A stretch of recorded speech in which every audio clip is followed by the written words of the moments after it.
Hi, welcome to my channel. New year 30 day weight loss சேலஞ்சில் day 8 அன்னைக்கு காலையிலேருந்து night வரைக்கும் நீங்கள் எடுத்துக்கக்கூடிய உணவுகளோட ஃபுட் சார்ட் தான் இப்போ நம்ம பார்க்க போகிறோம்.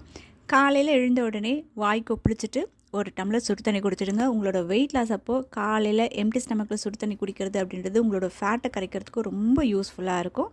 அதனால் காலையில் எம்டி ஸ்டமக்கில் ஒரு டம்ளர் சுடு தண்ணி குடிச்சிடுங்க. அதுக்கப்புறமா ஒரு 10 நிமிஷம் மெடிடேஷன் பண்ணுங்கள். நீங்கள் ஃப்ரெஷ் ஆனதுக்கப்புறமா எடுத்துக்கக்கூடிய அந்த மார்னிங் ட்ரிங்க் என்ன அப்படின்னு பார்த்தீங்கன்னா, ஒரு பீட்ரூட், ஒரு நெல்லிக்காய். பீட்ரூட்டோட தோல் எடுத்துடுங்க. நெல்லிக்காயில் இருக்க கொட்டையை எடுத்துகிட்டு 2 சின்ன சின்னதாக பீசஸாக கட் பண்ணி மிக்ஸி ஜாரில் சேர்த்து கொஞ்சம் தண்ணி விட்டு நல்லா அரைச்சி வடிகட்டி அதில் ஒரு சிட்டுக்கு இருக்க மாதிரி உப்பு சேர்த்து காலையில் எம்டி ஸ்டமக்கில் இந்த மார்னிங் ட்ரிங்க் எடுத்துக்கோங்க. உங்களோட பிரேக்ஃபாஸ்ட் என்ன அப்படின்னு பார்த்தீங்கன்னா, ராகி தோசை. ராகி தோசை அப்படின்னு உடனே ராகி மாவில் கொஞ்சம் தண்ணி கலந்து தோசை ஊற்றி எடுத்துக்கிறது அப்படின்னு நினைக்காதீங்க.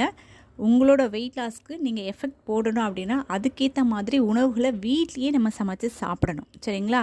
அதுக்கு இந்த ராகி தோசைக்கு நீங்கள் என்ன பண்ணணும் அப்படின்னு பார்த்தீங்கன்னா, மின்னாள் மதியம் ஒரு கப் இருக்க மாதிரி கேழ்வரகு, அரை கப் இருக்க மாதிரி உளுந்து, ஒரு ஸ்பூன் இருக்க மாதிரி உங்களுக்கு வெந்தயம், இது மூணுத்தையும் ஒன்றா சேர்த்து நல்லா கழுவி ஊற வச்சுருங்க. ஒரு 6 மணி நேரம் நல்லா ஊறட்டும். நீங்கள் அரைக்க போகக்கூடிய அந்த டைமில் சிகப்பவுள் அது ஒரு கப் எடுத்து ஒரு அரை மணி நேரம் ஊற வைங்க. முதல்ல ஊற வைக்கிறதுக்கு முன்னாடி நல்லா வாஷ் பண்ணிவிட்டு ஊற வச்சு அரைக்கும் பொழுது அந்த சிகப்பவுளையும் சேர்த்து நல்லா அரைச்சி உப்பு கலந்து நீங்கள் மூடி வச்சிட்டிங்கன்னா மறுநாள் காலையில் உங்களுக்கு மாவு நல்லா புளிச்சு வந்துடும். அதில் நீங்கள் தோசை ஊற்றி எடுத்துக்கலாம். சைட் டிஷ் உங்களோட விருப்பம் தான். சட்னி, சாம்பார் எது வேணால் நீங்கள் வச்சு சாப்பிடுங்க. இந்த ராகி தோசை அப்படின்றது ரொம்ப ரொம்ப உங்களோட வெயிட் லாஸ்க்கு ஹெல்ப் பண்ணும், ஓகேங்களா? நார்மலாக மாவில் எடுத்து சுடக்கூடிய அந்த ராகி தோசை நிறைய பேருக்கு பிடிக்காது. ஏன்னா அது பேக்கெட் பண்ணி எத்தனை நாள் ஆயிருக்கும் அப்படின்ற ஒரு கேள்வியெலாம் இருக்கிறதுனால முடிஞ்ச அளவுக்கு உங்களோட வெயிட் லாஸ்க்கு நீங்களே வீட்டில் சமைச்சு அந்த உணவை அரைக்கிறதாக இருந்தாலோ பொரிக்கிறதாங்களோ எதுவாக இருந்தாலும் நீங்கள் கைப்பட செஞ்சு சாப்பிட்றது ரொம்ப நல்லது. அப்படி தான் உங்களோட இந்த பிரேக்ஃபாஸ்ட் எடுத்துக்க போகிறீங்க. ஒரு 11 மணி டைமில் ஒரு 3 பேரிச்சம்பழம் எடுத்துக்கோங்க. மதியம் லன்ச் பார்த்திங்கன்னா காலிஃப்ளவர் உப்புமா. இந்த காலிஃப்ளவர் உப்புமா இப்போ உங்களுக்கு ஈஸியாக கிடைக்கும். உப்புமா கிடையாது, காலிஃப்ளவர். இந்த சீசனில் காலிஃப்ளவர் உங்களுக்கு ஈஸியாக கிடைக்கும். ஒரு காலிஃப்ளவர் எடுத்துக்கோங்க, நல்லா வாஷ் பண்ணிவிடுங்க. வாஷ் பண்ணிவிட்டு அந்த காலிஃப்ளவர் பூ இருக்குது பார்த்திங்களா, ஒவ்வொரு கண்டாக இருக்குது பார்த்திங்களா, அதை என்ன பண்ணுறீங்க அப்படின்னா நல்லா தேங்காய் திருவினிங்கன்னா நல்லா பொடியாக உங்களுக்கு திருவி வந்துடும். அதை என்ன பண்ணுறீங்கன்னா இட்லி கட்டுறால ஒரு காட்டன் கர்ச்சீஃபை தண்ணியில் நனைச்சிட்டு அந்த காலிஃப்ளவர் துருவி வச்சுருக்கோம் பார்த்திங்களா, அதை சும்மா ஒரு 3 நிமிஷம் ஆவி கட்டினாலே அழகாக வெந்துடும். அது ஆவி கட்டி ரெடி பண்ணி வச்சுக்கோங்க. வெங்காயம், பச்சை மிளகா பொடியாக நறுக்கி வச்சுக்கோங்க. கேரட் நல்லா திருகி வச்சுக்கோங்க. கடாயில் ஒரு 2 ஸ்பூன் ஆயில் விட்டு கடுகு, ஜீரகம், பெருங்காயம், கருவேப்பிலை போட்டு நல்லா பொரியிட்டோம். அப்படி உளுந்து கூட கொஞ்சம் சேர்த்துக்கோங்க. பொரியிட்டோம் அப்படின்ட்டு வெங்காயம், பச்சை மிளகா போட்டு நல்லா வதக்கிடுங்க. அதை நல்லா வதங்கினதுக்கப்புறமா திருகி வச்சுருக்க கேரட்டையும் நல்லா போட்டு வதக்கி தேவையான அளவு உப்பு சேர்த்துக்கோங்க. பச்சை மிளகா சேர்த்துருக்கனால அந்த காரமே போதும் அப்படின்னா விட்டுடலாம். இல்லை இன்னும் கொஞ்சம் எனக்கு ஸ்பைஸியாக வேணும் அப்படின்னு நினைக்கிறவங்க கொஞ்சம் தனி மிளகாத்தூள் கூட சேர்த்துக்கலாம், சரிங்களா?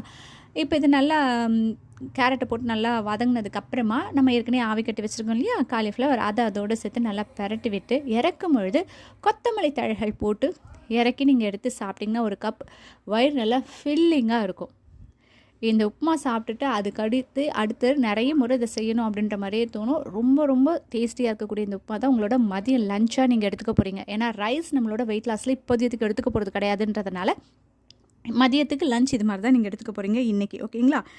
ஈவினிங் பார்த்திங்கன்னா கண்டிப்பாக ஒரு புல்லட் காஃபி எடுக்கலாம், லெமன் டீ எடுக்கலாம். அதிகபட்சம் பார்த்திங்கன்னா சூப். இது 3 விஷயத்தை தவிர்த்து வேறு எதுவும் ஈவினிங் டைமில் எடுத்துக்காதீங்க. அதுவும் இந்த முருங்கைக்கீரை சூப் செஞ்சு சாப்பிடுங்க. ரொம்ப ரொம்ப நல்லது. இரும்பு சத்து உடம்புக்கு கிடைக்கும். மதியானம் நம்ம காலையில் நம்ம ராகி தோசை எடுத்துக்கிறோம் இல்லையா, ஈவினிங் இது மாதிரி முருங்கைக்கீரை எடுத்துக்கும் போது இன்னும் ரொம்ப நல்லது. இந்த முருங்கைக்கீரை சூப் எப்படி செய்கிறது அப்படின்னு பார்த்திங்கன்னா, ஒரு கைப்பிடி இருக்க மாதிரி முருங்கைக்கீரையை நல்லா க்ளீன் பண்ணி அலசிட்டு குக்கரில் சேர்த்துக்கோங்க. கொஞ்சமாக துவரம்பருப்பு, 2 ஸ்பூன் இருக்க மாதிரி துவரம்பருப்பு, வெங்காயம், தக்காளி, பச்சை மிளகா போட்டு நல்லா வேக வச்சு அது நல்லா வெந்ததுக்கப்புறமா ஆறுனதுக்கப்புறமா மிக்சியில் போட்டு நல்லா அடித்து அதை வடிகட்டி எடுத்துக்கோங்க. கடாயில் ஒரு 2 ஸ்பூன் ஆயில் விட்டு கடுகு, ஜீரகம் போட்டு பொரியிட்டோம். பெருங்காயம் போட்டு நல்லா தாளிச்சிட்டு நம்ம அரைச்சி வச்சுருக்க அந்த கலவையை அதோடு சேர்த்து நல்லா கொதி வரட்டும் அப்படின்னும் பொழுது உப்பும் பெப்பரும் போட்டு இறக்கி நீங்கள் ஒரு கப் இருக்க மாதிரி சூப் எடுத்துக்கோங்க. ரொம்ப ரொம்ப நல்லது உடம்புக்கு. சின்னவங்கலேருந்து பெரியவங்க நீங்கள் தாராளமாக எடுத்துக்கலாம். ஈவினிங் டின்னர், நைட்டு டின்னரில் ஈவினிங் டின்னர் வந்து பார்த்திங்கன்னா ஒரு 6:30 மணிக்குள்ளே முடிக்கணும். அதுக்கு வந்து பார்த்திங்கன்னா இன்றைக்கி நீங்கள் ஏதாவது ஃப்ரூட்ஸ் எடுத்துக்கோங்க. பப்பாயா எடுத்துக்கலாம், கொய்யா எடுத்துக்கலாம். வாழைப்பழம் மட்டும் நைட்டு எடுத்துக்க தேவையில்ல. அதாவது இந்த ஈவினிங் டைம் மாதிரி வாழைப்பழம் எடுத்துக்க தேவையில்ல. ஃப்ரூட்ஸ் ஏதாவது எடுத்துக்கோங்க. அதுக்கப்புறம் நைட் படுக்கிறதுக்கு முன்ன எடுத்துக்கக்கூடிய அந்த ஒரு ட்ரிங்க் என்ன அப்படின்னு பார்த்தீங்கன்னா, நீங்கள் ஒரு 10 மணிக்கு படுக்க போகிறீங்கன்னா ஒரு 9:30 மணிக்கா ஒரு 2 ஸ்பூன் இருக்க மாதிரி ஜீரகத்தை ஒரு 1.5 டம்ளர் தண்ணியில் கொதிக்க விட்டு அது 1 டம்ளர் ஆனதுக்கப்புறமா அதை வடிகட்டி ஒரு டம்ளர் நல்லா சூடாகவே குடித்து உங்களோட டயட்டை நாளைக்கு வந்து கம்ப்ளீட் பண்ணிவிடுங்க. நான் கொடுக்கக்கூடிய இந்த ஃபுட் சார்ட்டில் எந்த ஒரு மாற்றமும் பண்ணாமல் நீங்கள் கரெக்டாக ஃபாலோ பண்ணிங்க அப்படின்னா கண்டிப்பாக உங்களோட வெயிட் லாஸ் அப்படின்றது ரொம்ப நல்லாவே நடக்கும். உங்களை ஒரு சிலர் நினைக்கலாம், சிஸ்டர் எனக்காக காலையில் ஒரு பிரேக்ஃபாஸ்ட், மதியம் ஒரு லஞ்சு, திரும்பவும் ஈவினிங் ஒரு சூப்பு, இதெல்லாம் வச்சு சாப்பிட்றதுக்கு ஐயோ கஷ்டமாக இருக்குமே, ஏதாவது ஒரே ஒரு டிஷ் மட்டும் சொன்னால் காலையில் மதியானம் நைட்டு எடுத்துப்போம்ல அப்படின்னு நீங்கள் நினைக்கலாம்.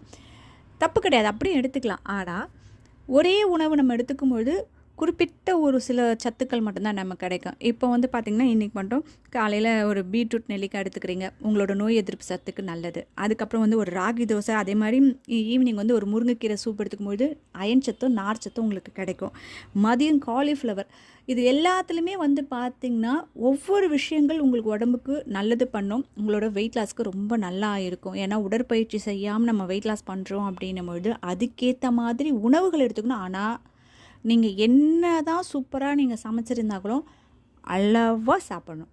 ஆரோக்கியமான உணவாக இருந்தாலும் அளவாக எடுத்துக்கிட்டால் தான் உங்களோட ஆரோக்கியத்துக்கு நல்லது, சரிங்களா? அதனால் நல்லா இருக்குது அப்படின்னு சொல்லிட்டு சாப்பிட வேண்டிய இடத்துல, அதாவது ஒரு கப் சாப்பிட வேண்டிய இடத்துல 2-3 கப்லாம் நீங்கள் சாப்பிட்டீங்க அப்படின்னா அந்த இடத்துல உங்களோட வெயிட் மெயின்டைன் ஆகும். வெயிட் இன்க்ரீஸ் ஆகாது, வெயிட் மெயின்டைன் ஆகும், ஆனால் வெயிட் குறையாது. அதனால் பசி எவ்வளோ எடுக்குதோ அந்த அளவுக்கு மட்டும் நீங்கள் சாப்பிடுங்க. அது அவங்கவுங்களுக்கு மட்டும்தான் அது தெரியும். வேறு யாராலையும் வந்து அதை கனெக்ட் பண்ணி சொல்லவே முடியாது. நீங்கள் இன்றைக்கி இவ்வளோ தான் எடுத்துக்கணும் அப்படின்னு சொல்ல முடியாது. உங்களோட உடல் உழைப்பு ஒவ்வொருத்தருக்கும் ஒவ்வொரு மாதிரி மாறுபடும். அதனால் உங்களோட உடல் உழைப்புக்கு ஏற்ற மாதிரி அந்த ஆகாரங்களை எடுத்துக்கிறதுக்கு முயற்சி செய்யுங்க, சரி? பிரேக்ஃபாஸ்ட்டுக்கும் லஞ்சுக்கும் நடுவில் பேரிச்சம்பழம் எடுக்க சொல்லியிருந்தேன் இல்லையா? ஒரு சிலருக்கு எது மாதிரி பேரிச்சம்பழம் எடுத்துக்கணும் அப்படின்ற ஒரு டவுட் இருக்கும். நீங்கள் பிளாக் டேட்ஸும் எடுத்துக்கலாம், இல்லை நார்மல் டேட்ஸும் எடுத்துக்கலாம். இப்போ இந்த சீசனில் வந்து பார்த்திங்கன்னா இந்த பெரிய இலந்தம்பழம் கிடைக்கும்.